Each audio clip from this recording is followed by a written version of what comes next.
nakasimangot. Lahat ay masaya, no? At nagagalak sa hapong ito. Tayo po rin sandali yung ko at tayo po ay manalangin. Ang maraming Diyos na dakila, kami ay nagpapasalamat, Panginoon, sa mga sandali ito na kami po ay muli mong pinagsama-sama, lalo na ang magbabaihan upang alalahanin, Panginoon, ang iyong pagsilang at pag-celebrate, Panginoon, dahil ikaw ay isinilang na sa aming mga puso. Sa oras na ito, kami po ay patuloy mo kaming samahan at gabayan, maging ang iyong abang lingkod, Panginoon. Mangusap po kayo sa amin, Lord, at ituro niyo po, Panginoon, sa bawat isa sa amin ang mga salita mo na may taglay na inspirasyon at biyaya sa bawat isa. Dalangin po namin ang pagkilos ng iyong banal na Espiritu, Panginoon, sa oras na ito. At makikinig po kami, Panginoon, sa mga mensahe mo. Katulad ng pakikinig ni Maria sa iyong paanan, ay ganoon din po ang aming gagawin sa mga oras na ito. Kaya bigyan niyo po kami, Panginoon, ng isang puso at isang pandinig, Panginoon, na nakahandang makinig ng mga salita mo, Panginoon. Lord, ang lahat ng ito ay sa iyo po namin ipinagkakatiwala. Ikaw ang aming pinupuri at sinasamba. Ang ngalan mo, Jesus, ang siyang maitaas at maluwalhati sa aming kalagitnaan. In Jesus' name we pray. Amen. Napakaganda po ng title o tema na ng inyo pong celebration ngayon, no? Ano po, nabasa po ba? Nabasa po sa likuran? Ano ba yung nakalagay dyan? Choose the best part for yourself. Okay, no? Choose the best part for yourself. Napakaganda po ng title. At gusto ko po itong tugtungan, no? Choose the best part of yourself because you deserve the best. Amen? You deserve the best. Sino po yung nakakilala kay Andy Eigenman? Lahat po ba? Baka yung iba sa inyo ang kilala si Jacqueline Jose. Si Jacqueline Jose po yung nanay ni Andy Eigenman, no? At ito po si Andy ay isang sikat po na artista. Subalit sa kasagsagan ng kanyang pong kasikatan, ay mas pinili niya ang isang simpleng pamumuhay. Pinili niya ang simpleng lalaki. Doon po sa Siargao, kababayan namin. At iniwan niya yung pera, kayamanan, yung kasaganaan, kasikatan. Iniwan niya yun para po mamuhay ng simple. At ngayon po, hindi mo siya makakitaan na mayroong pagsisisi o may o yung regret sa kanya pong sa resulta ng kanya pong pinili na desisyon. Ngayon po ay namumuhay siya doon po sa Siargao kasama ang kanyang partner at yung kanilang mga anak. Si Rica Peralejo, kilala niyo po. Isa rin po siyang sikat na artista. At ganoon din po yung ginawa niya. Sa kasagsagan ng kasikatan, ay mas pinili niya po ang isang simpleng pamumuhay. Ngayon po, hindi natin siya halos makita sa TV, social media, pero ang kanya pong buhay ngayon ay napakasimple at naglilingkod siya sa Panginoon sapagkat ang kanya pong piniling husband ay isang pong pastor. At si Rica Peralejo po ay nagbibigay po ng inspirasyon sa mga kababaihang katulad po ninyo. Nagbibigay siya ng encouragement, no? Pinapalakas niya yung mga kababaihan, no, sa panahon ngayon sa pamamagitan po ng salita ng Diyos. And another a story sa Bible na kung saan po ay atin pong bibigyan dito ng diin yung pong pinili ni Maria, ni Mary, at ni Martha. Mag-iiba po yung pinili nila. Okay? Now, ito pong si Jesus, madalas po siyang maglakbay kasama ang kanyang mga disciple. At sa kanya pong paglalakbay, lagi po siyang napapadaan doon po sa Betania, sa lugar ni Martha at ni Mary. Kasama ang kanyang mga disciples. At doon po ay dumadaan talaga siya sa tahanan ng magkakapatid na Martha, Maria, at si Lazarus. Sapagkat sila po ay itinuring niya ng mga kaibigan, kaanak. Kaya madalas po si Jesus ay nandoon. Subalit, noong panahon po noong time na si Jesus po ay napadaan doon sa Betania kasama po ang kanyang mga disciples,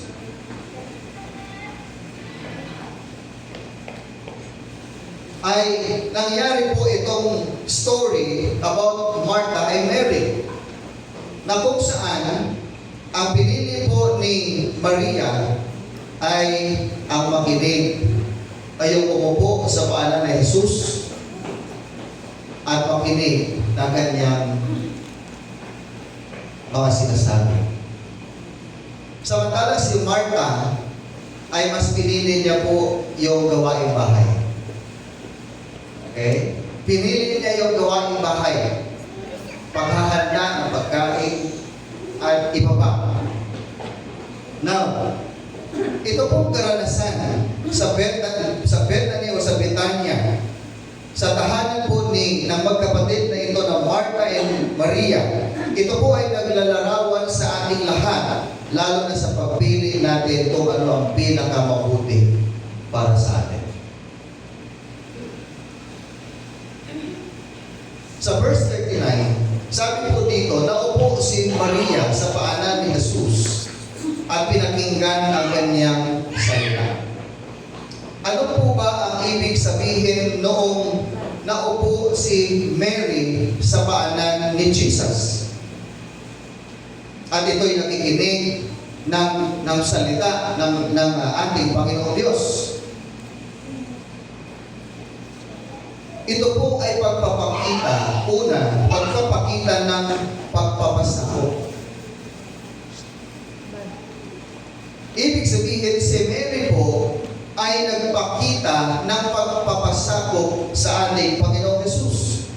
Luke chapter 8 verse 41, meron pong halimbawa ng pagpapasakop. Then a man named Jairus, as synagogue leader, fell at Jesus' feet, pleading with him to come to his house. So meron pong isang leader, isang religious leader na lumapit kay Jesus at nandoon po sa paanan, lumapit po siya kay Jesus at nagmapakaawa. At habang nasa paanan si Jesus, sinasabi niya, pwede po ba kayong pumunta sa aking bahay sapagkat ang aking anak ay mayroong sakit? Bakit po pagpapasakop yung pinakita po doon ng itong si Jairus na ito? Sapagkat alam niya na ang Panginoong Jesucristo lamang ang tanging may kapangyarihan na makapagpapagaling sa kanya pong anak. Siya po ay nagpapakita ng pagpapasakop sa ating Panginoong Jesus bilang isang Diyos na manggagamot. At ito po ang pinakita ni Mary, pagpapasakop sa ating Panginoon. Second, ito po ay nagpapakita ng debosyon. Alam niyo ba na si Mary ay nakapatid ni Martha? Siya rin po yung Mary na nagpahid ng nagabuhos ng pabango, mamahaling pabango sa paa ni Jesus.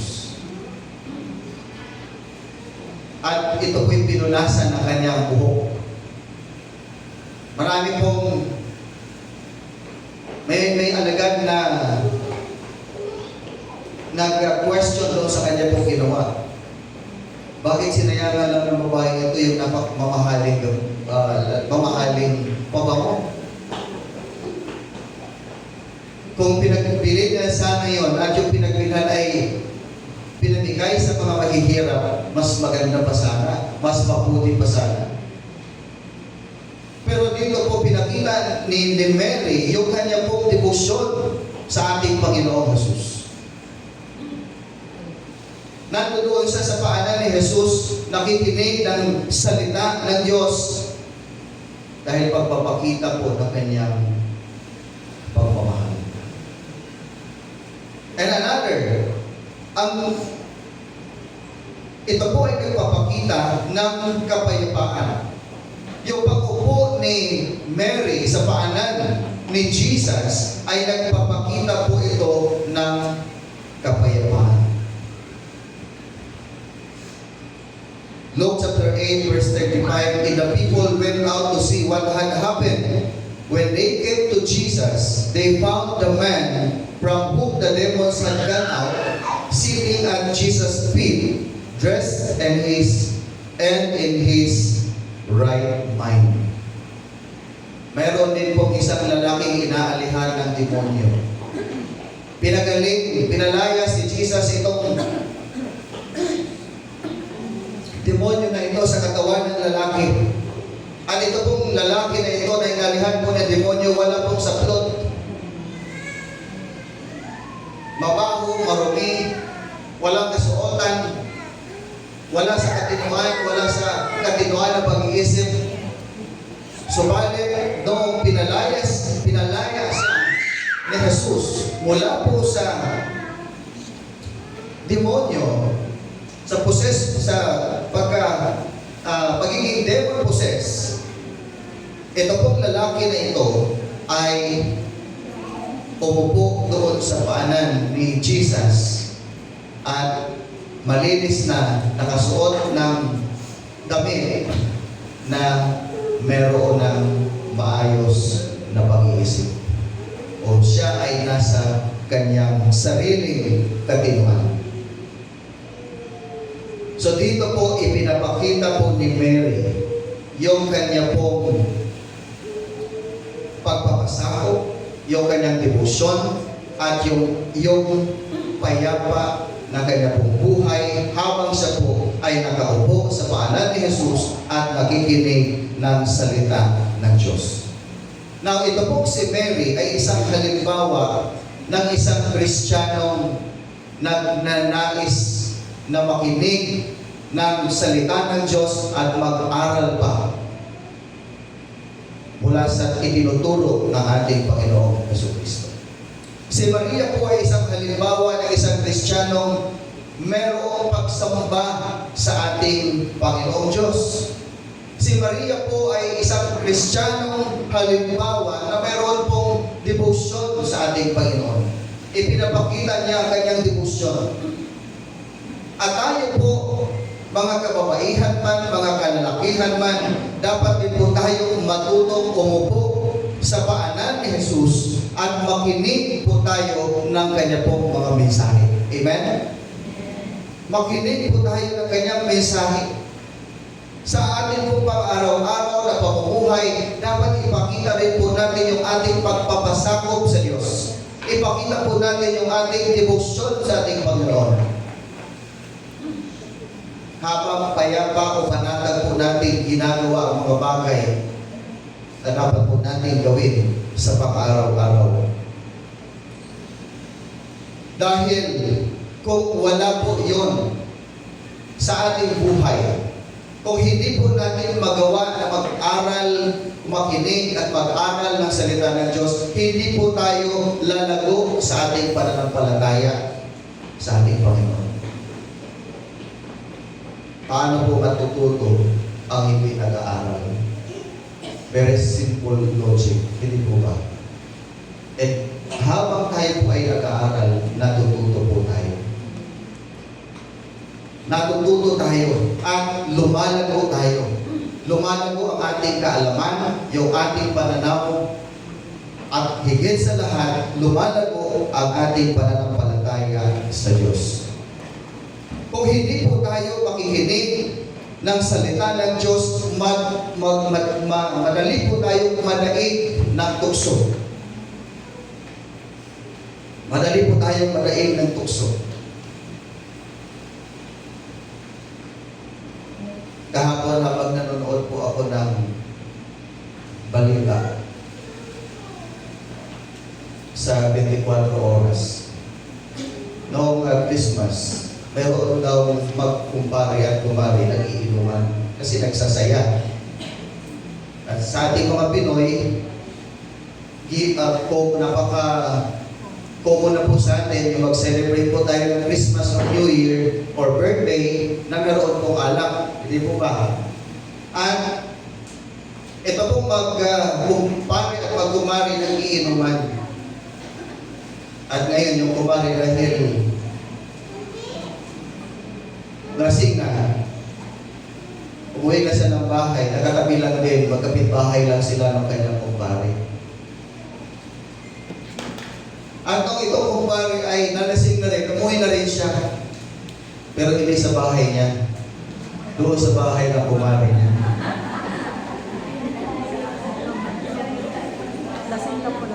Dahil kinabukasan, pagdilan niya ng mata, pag-iban pala yung kumpare ko pala yung katabi ko.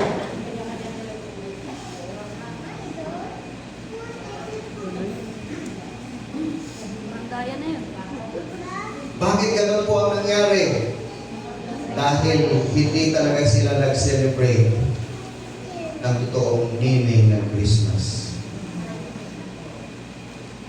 Ang kanilang celebrate ay pangpangalaman. Pag meron po tayong, pagka tayo po ay laging nakikinig, nag-aaral ng salita ng Diyos, hindi po tayo madadaig ng mga puso. Amen?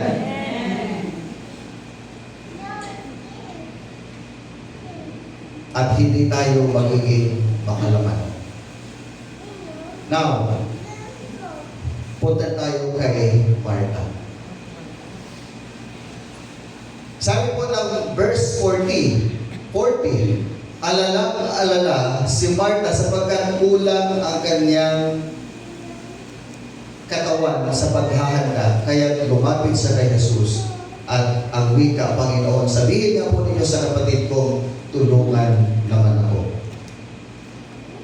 So, dito po makita natin na ito po si Martha ay mas pinili niya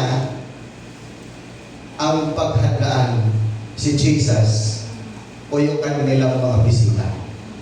Okay? Now,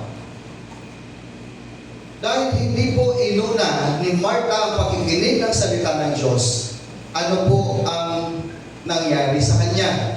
Ang sabi po ng talata, si Martha ay nalilito tungkol sa maraming bagay. Nalilito na siya sa maraming ginagawa niya. Hindi niya na alam kung ano ang kanyang uunahin. Magsasaing ba ako ng kanin? Magluluto lang ulam. Ipagtitimpla ko muna ba sila ng juice? Bibili ba ako ng sandwich? Ano ba? Ano bang uunahin ko? Parang ganong senaryo. Na kapag meron kayong special na bisita sa inyong tahanan, ay hindi nyo alam kung anong uunahin ninyo. Maglilinis ba? Magwawalis ba? Lalo na kapag mga biglaang bisita, di ba? Hindi ka nakakapaghanda. Walang pagkain, walang linis ng bahay, ano? At kung ilan darating yung bisita, saka kukunin lahat ng mga sinampay, ano? Lahat ng mga mga nakakalat sa wag mo kayong mag-alala, lahat po tayo nakaka-relate dyan. Ano? Yung mga nakakalat na laruan ng bata, ano? Yung mga damit, basahan, ano? Saka natin tatanggalin, ano? Kaya minsan, yung bagong laban, napunta na doon sa labahin. Hindi na alam kung yun ba ay malinis o marumi na, ano? So, ganun po yung nangyari kay Martha. Litong-lito siya, hindi niya alam kung ano kanyang gagawin. Kung ano ilalagay doon sa juice, asukal ba o asin.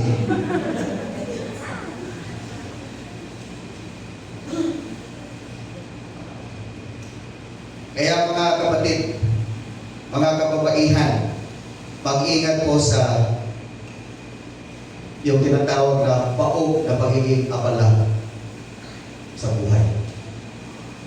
Yung hindi po lumalago. Hindi lumalago sa pananampalataya. Subalit, makita po natin na hindi naman dapat tayo maging malupit din kay Martha. Tama? Hindi dapat natin siya tingnan ng masama o i-judge, no? Agad-agad. Dahil marami naman talaga siyang dapat gawin. Marami siyang dapat gawin. At ang kanyang mga bisita, si Jesus at yung ibang mga disciples ni Jesus ay kailangan niyang pakainin. Kailangan niyang paghandaan ang pagkain. At iba pang mga responsibilidad, no, sa kanila pong na dapat niyang gawin, dapat niyang maipakita. Ngunit, ang lahat po ng kanyang ginawa ay walang pagsamba. Tama? Wala po pagsamba.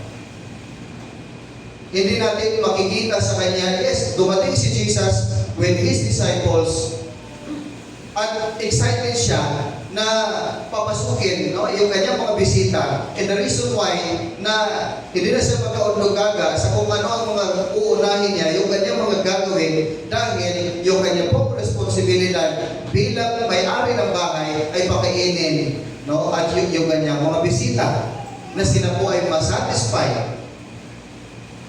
So, bakit hindi po natin makita sa kanya ang pagsamba? Dahil naunawaan po ng Diyos, naunawaan ng Panginoong Jesus ang ating pong kalagayan. Subalit, tingnan po natin dito, nagdulot ito ng pagkabalisa sa Kanya. Dahil wala yung kanyang pagpapasakop sa Diyos, wala yung kanyang personal devotion sa Panginoon, wala yung kapanatagan sa kanyang puso at sa kanyang isipan, ang labas, ang resulta, siya po ay naging balisa. At ito po ang naging dahilan para magsalita siya sa halip na makinig.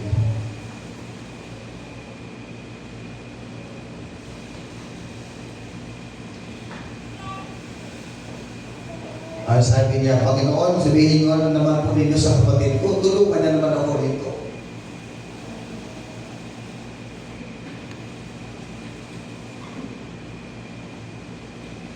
Ito rin po yung naging dahilan kung bakit siya ay naging mapanuri sa kanyang kapatid.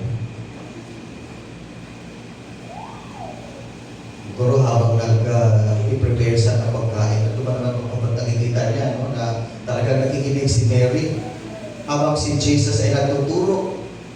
Tapos siya nanonood sa kusina, sasabihin, isip-isip siguro, ano ba naman ako kapatid ko na ito? Parang hindi naman ako nakikita. Lahat ng pagkaasikaso ko, paghihirap, which is very normal sa mga magkakapatid, hindi po ba? Bakit si kapatid, yung panganay namin ay pakuya-kuya-kuy lang. Si Bunso ay nasa barkada, naglalaro. Tapos ako yung naiwan dito. No? Hindi na alam ko anong unahin, hindi na alam ko anong gagawin. Which is very normal sa mga magkakapatid. Lalo na kapag isa lang ang kumikilo sa loob ng bahay. Ganun po yung nangyari kay Martha. Si Martha po ay naging mapanuri sa kanyang kapatid. Bakit siya walang ginagawa? Bakit ako meron? Bakit ako maraming ginagawa? Ito rin po ay nagdulot ng pagdududa sa pag-ibig ni Kristo. Sila ba ang mahal ng Diyos? Sila ba anak ng Diyos? Ako ba hindi ako anak ng Diyos?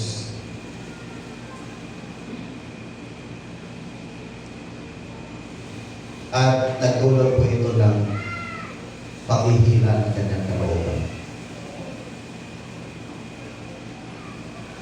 Take note, no? Ano po ang sisortin lang po natin, no? Ano po ang naidulot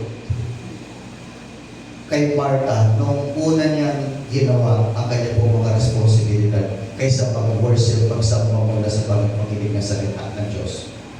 Naging balisa. Siya ay naging maraming sinasabi sa halip na makinig. Siya ay naging mapanuri sa kanyang kapatid at pinagdududahan niya yung pag-ibig ni Kristo at nanghina ang kanyang kalooban.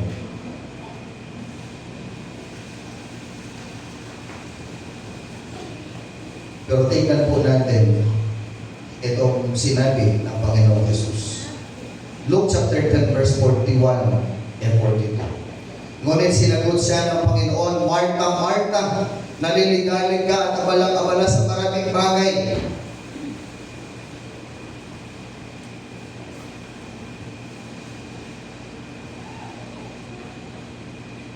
Pag sinabi po natin, pag ito po ang maririnig natin mula sa isang tao, ano po ang magiging pakiramdam natin? Ano po ang mararamdaman natin? Ito po ay pagpapalakas ng kalooban. Tama po ba? Na meron palang tao nakakita ng ating ginagawa at hanggang makinig sa atin. Meron palang tao na handang dumamay sa atin. Meron palang tao handang tumulong sa atin. Anong sabi ni Jesus kay Martha? Martha, Martha, masyado kang napapagabag, nalilito, nahihirapan.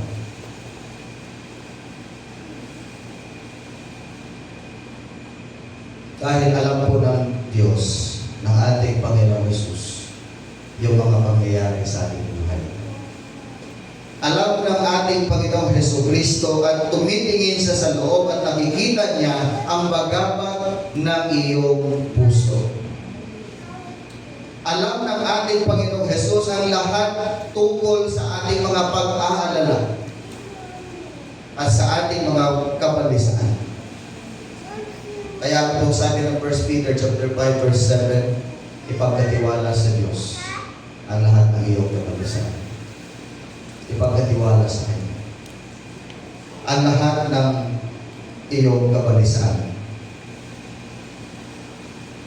Now, bakit ganon po ang sinabi ni Martha? Bakit ganon po ang sinabi ni Martha? Na siya po ay nababalisa, abala-abala, nalilito sa maraming gawain sa buhay. Dahil inulan niya yung mga responsibilidad. Inulan niya yung mga gawain bahay. Pero si Mary, enjoy siya na nakaupo sa paanan ni Jesus habang nakikinig ng mensahe ng Diyos. Pinili ni Martha ang maging mabalisa. Pero mas pinili ni Mary ang maging masaya sa piling ng Panginoong Jesus. Amen po ba? At anong sabi ni Jesus? Isa lamang ang talagang kailangan. Pinili ni Maria ang lalong mabuti at ito'y hindi aalisin sa Kanya. Ang pagsamba sa ating Diyos ay isang bagay na kailangan natin. Baka kababagihan man ay isang bagay na kailangan po natin ipakita at ipadama sa ating Panginoong Diyos. At ang pagsamba din po ay kadalasang iniiwan natin. Kung ano po ang pinakamahalagang bagay, yun pa yung nakakaligtaan natin, yun pa ang nakakalimutan natin, yun pa ang hindi natin ginagawa, yung pinaka mabuti na dapat natin gawin.